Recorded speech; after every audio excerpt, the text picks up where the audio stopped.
everybody.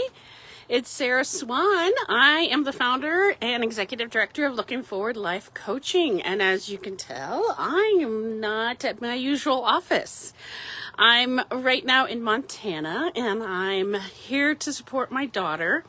My daughter had surgery on Friday, and I came into town to be mama and take care of my girls. So, different environment.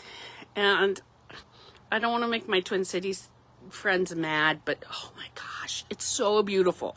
We're like in the low 80s, high 70s. I'm sitting out on my parents' little porch they have at the condo and enjoying the weather. I'm so sorry, my Minnesota friends. I know you've had a lot of hot, and I know you've had big storms. So hopefully everybody is safe and good. So hello to Jamie. Hello to Jenny. So glad to see you guys. Glad that you've joined me tonight.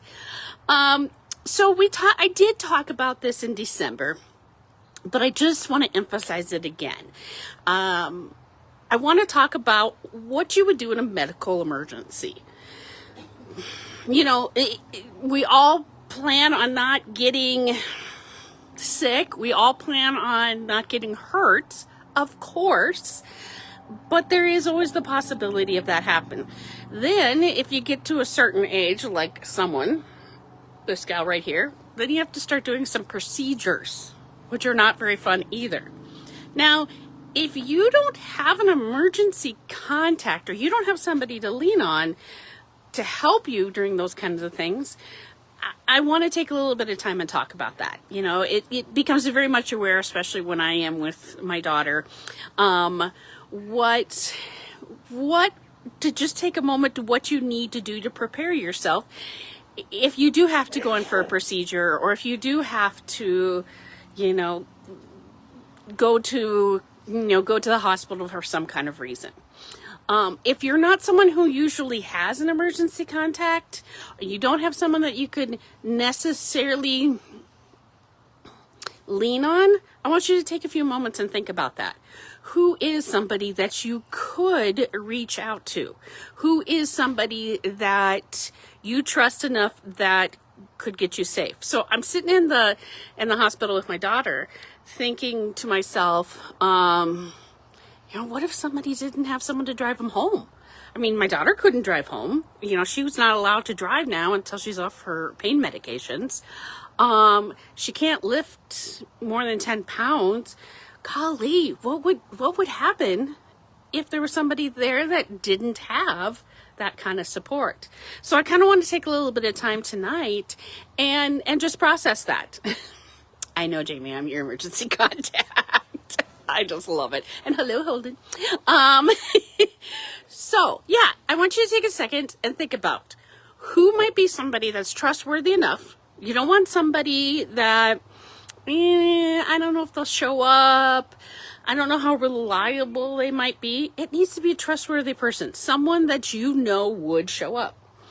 It also has to be somebody that you feel comfortable with, okay? When you're under general anesthetic, or when you've had a procedure done, as they said, as the nurses said, as they wheeled my daughter out, she has a lot of really fun stories she tells after she wakes up from anesthesia. You got to have somebody that you trust, because you'll end up telling some secrets. And you'll be telling some stories. Yeah, you will. So make sure it's somebody that you can rely on, that hopefully won't judge too much. But yeah, out of all seriousness, who would be your emergency contact? And if you do have an emergency contact and you've chosen somebody, here's a really big stepping stone. Tell them.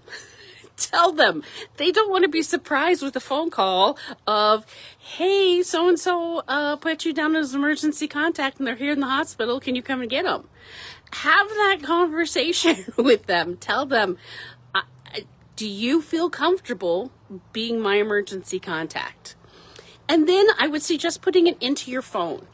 Whether it be, like, for instance, mine says ICE, which is in case of emergency, or maybe it's something you put, like, even in the parentheses, like you could put Jamie, in the parentheses, emergency contact. So if, again, I know that this sounds very heavy a bit, but if you were unconscious, then a first responder is going to be able to go into your phone and find those things. And it's just good to have that. So again, trustworthy person, tell the person, and then list it somewhere that someone will know. So then I thought to myself, what about somebody that you've got to trust enough to possibly come and help you in your home? You know, if after procedure, after surgery, or anything like that, who's somebody that you can feel comfortable enough with that?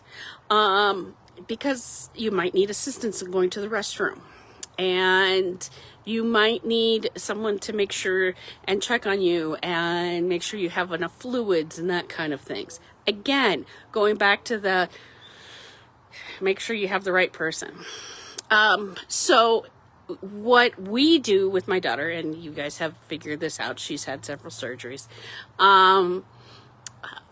We, as her caregiver during this time, I keep track. I've got a little Post-it note that I write on, and I keep track of when I give her medications. And the reason why I'm doing that, 2 reasons. First of all, we've got some great documentation. If we're seeing after several days that the pain meds aren't working, but we're taking them at a consistent time, then that's a good discussion, especially in your post-op. Second of all, then we make sure we're not over-medicating. So I got up this morning at 5 a.m. and wrote on my little list and said, you know, what medications she took. And I list even the Tylenol.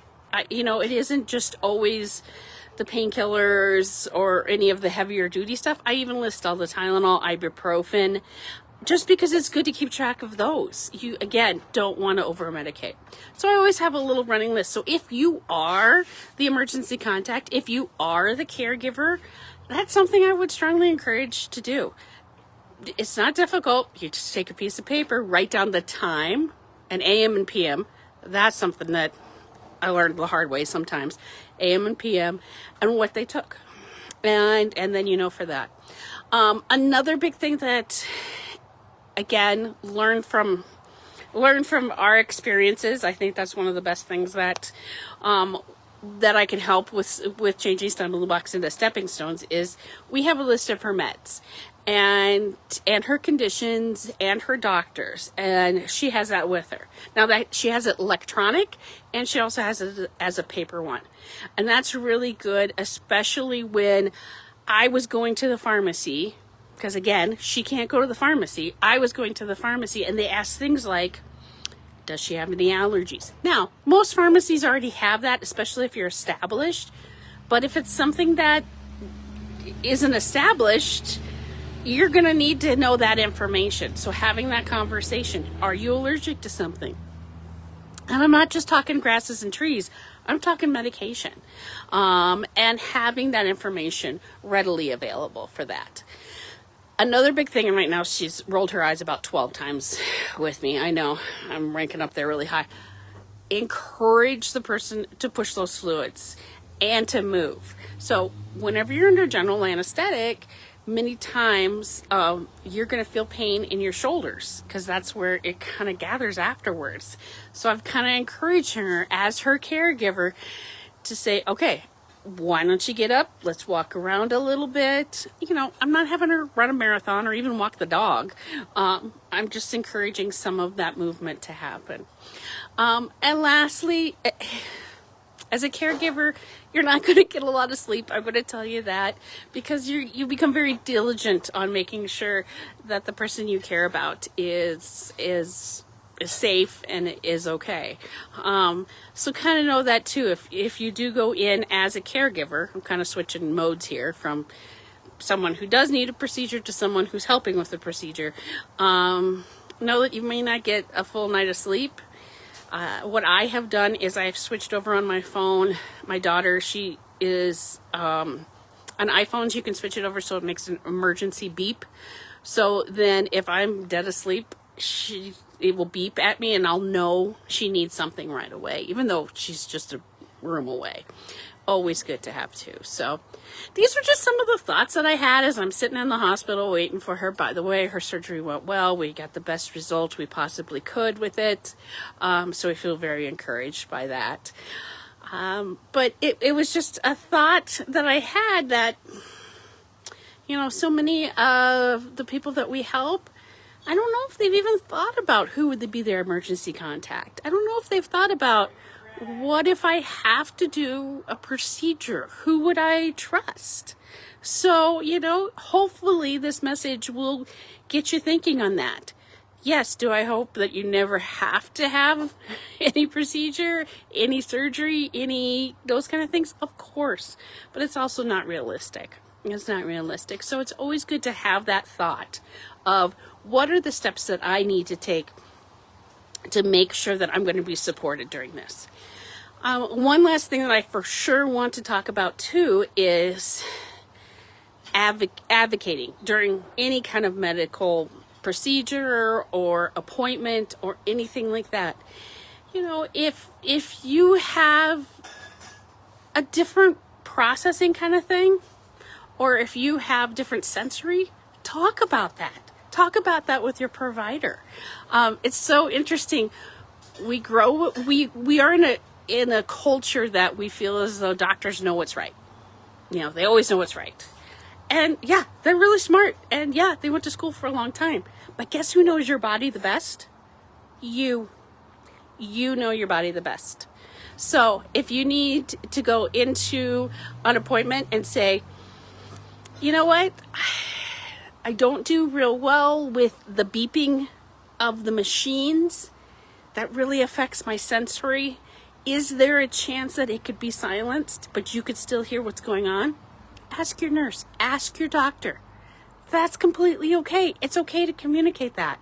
Obviously, with my daughter, which I know some of you know this, she's anaphylactically allergic to mint. So we have those conversations with all healthcare providers, because if a healthcare provider is coming in after lunch and chomping on some gum, she's going to get really sick.